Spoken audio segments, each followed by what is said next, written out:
Putting back torn pieces of paper is a task that can be so complicated for humans. The more pieces you have, the harder it gets. But what if a computer could solve it? That would make it much easier and probably useful in some practical ways. I never thought of this idea until Shane from Stuff Media posted a video where he got a computer and a robot to solve 4,000 pieces of all-white puzzles. And not only did he inspire me with the project, he kind of also gave a roadmap for anyone who would like to do the same. But why would I want to do something similar? See, when I was in secondary school, I belonged to a group of people I would like to call the letter hunters. In my school then, dating was prohibited, which was why I never dated, because I like to follow the rules rather than what my friends think, and I just never stood a chance. Because most students then don't have fun, they resorted to writing letters and breaking the rules in a very clever way. And the staffs were no match for them, so we, the hunters of letters, declared war on the breaker of rules. We had one job: to intercept their letters and read it for the purpose of our satisfaction, not to report them. We had so many successes. We tracked a particular letter, but it has been destroyed before we could get our hand on it.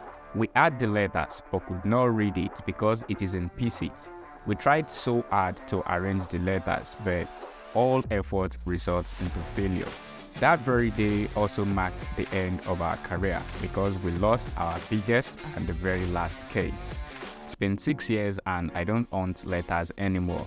But imagine if that day we had something that could just put back those pieces of paper correctly. That would have been very impressive and the hunter me would be proud. That is why I took it upon me to write a code that could put back some pieces of paper correctly, and also to learn about computer science. This video is not a tutorial, and if you've watched Shane's video, you might find out that methods used in this video are mostly similar to what he used in his video. But the journey is very different, and by taking you the journey of how I made this project a success, I have no doubt that you will learn a lot from my mistake and how I made decisions in the project.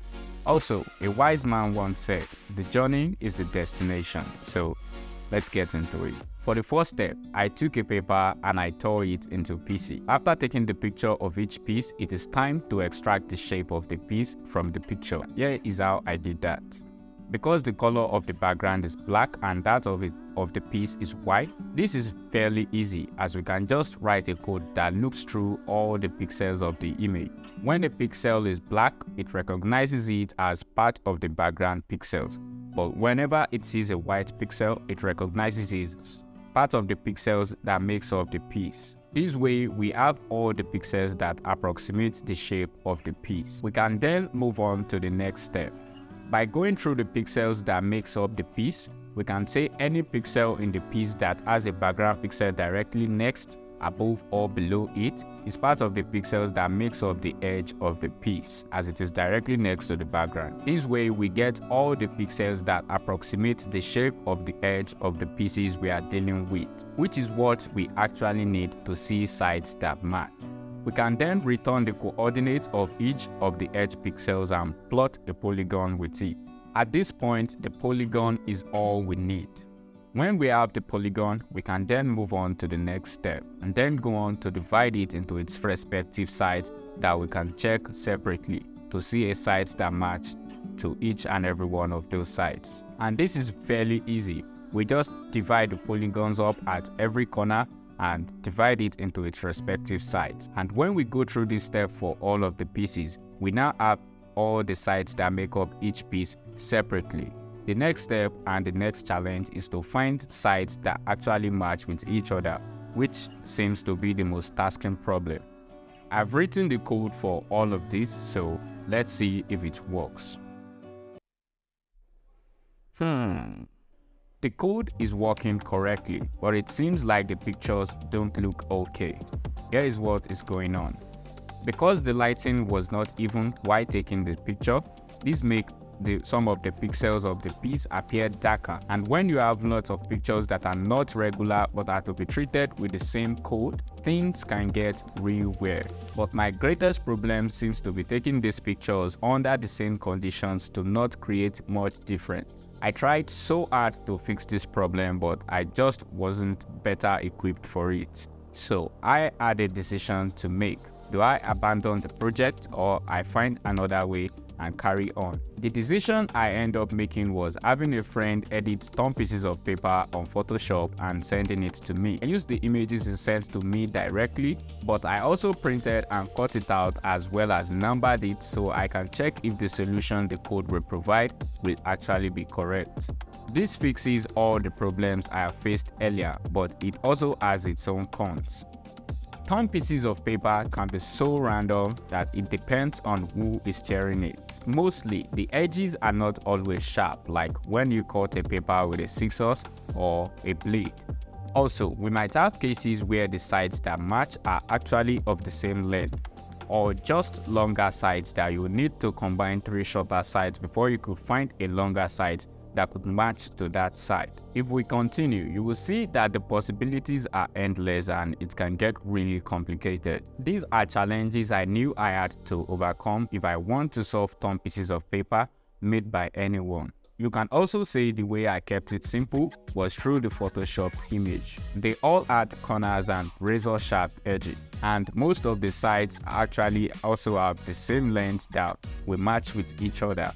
After I use this image, the code works perfectly. It is now time to move on to the next step, which is where we take each of the sides the code made and try and see sides that will match with those sides. If we take all the points of a side and draw a line from the beginning to the end, we can then divide this line into a number of equally spaced points. And at each point, we can project a line. Once we have the coordinates of where the line intersects with the polygon, we can then go on and find the distance of the point on the polygon at that location. Any side that will fit to this side should also have a list of distances that are almost similar at each position. So do we sum the list of distances up, like say sides that have sum of distances that are close to each other are a match? So what I did was sum up the distances, and to get sides that match with the side, I simply gave it a wide margin. So let's say the sum of the distances of a side sums up to 150. That means for every other sides that are around 150, that are in the range of 150 to like 250, I told the code to pick them as potential matches. This means it will also return up to 10 or more potential matches, but I can be very sure that one of those potential matches is the actual side that we actually match to the side I'm checking for. So how do we know this side without having to go through all of the potential matches? Remember what I said earlier about sides that we match. They will have a list of distances that are almost similar at each position. To make this easier, imagine we divided the drawn line into just 2 points. If we take the first point as x and the second point as y and we check for their distances, we can then use this x and y value to plot a 2D graph. Since a side that is similar will have almost the same value at the x and y point as well. It means they will fall on almost the same point on the plotted graph. But we can also have another side that is not a match. But when we sum its x and y value, it turns out to have almost the same value as when we sum up a side that it does not match with. But when plotted on the same graph, it falls on an entirely different position on the graph. Using this method, we can filter out sides that has the same sum value but does not actually match with each other. This gets really effective when we take the distances of more points as opposed to just taking the distances of 2 points. We can be sure that there will be no coincidences. So if we take the distances of 50 points, all we need to do is use those 50 points to plot a 50-dimensional graph. So since I have the potential matches, and I'm sure one of those potential matches will actually turn out to be a match to the side I am checking for, I simply just plotted a 50-dimensional graph for all of the potential matches. And if a potential match falls close to the actual sites I'm checking for, that is the site that match. This is the moment we've all been waiting for. This is the moment I've been looking up to ever since I started this project. After over 1,000 hours of coding and over 320 lines of code put together to serve one purpose, put back together torn pieces of paper correctly. The code is finally done, and it's time to run it and show you, the viewers, as well, the result.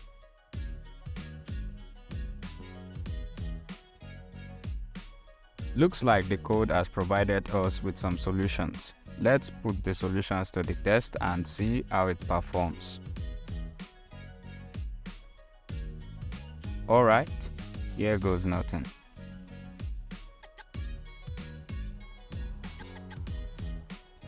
It looks like we're off to a pretty good start.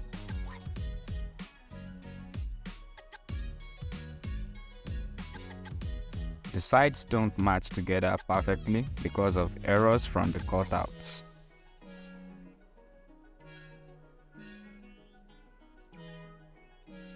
And that is another correct solution.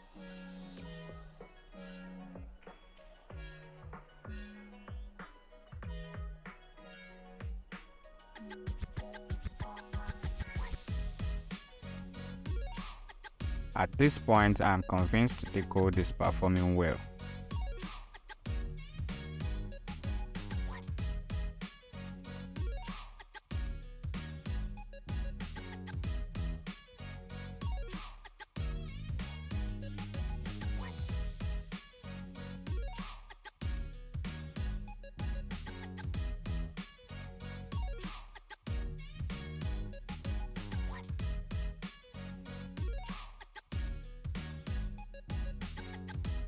Looks like a piece is missing. Okay, I found the piece, so let's continue with our solving.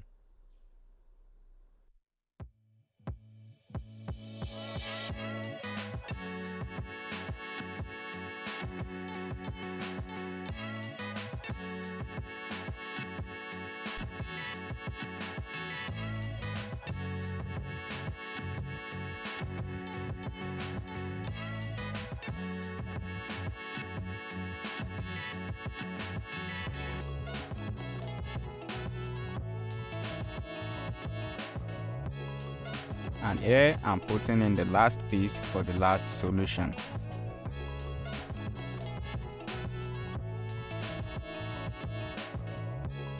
Using the solutions provided by the code, this is what I get. It does not join all of the pieces together, but it does join most of the pieces together. And there are some pieces like this piece that it does not provide any solution for.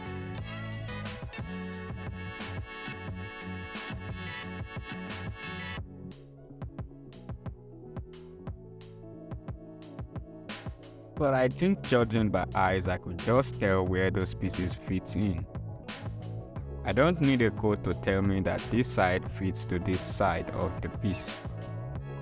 I'm just going to go ahead and assemble the remaining sides manually. And this side fits into this side. And the side with no solution at all goes in here.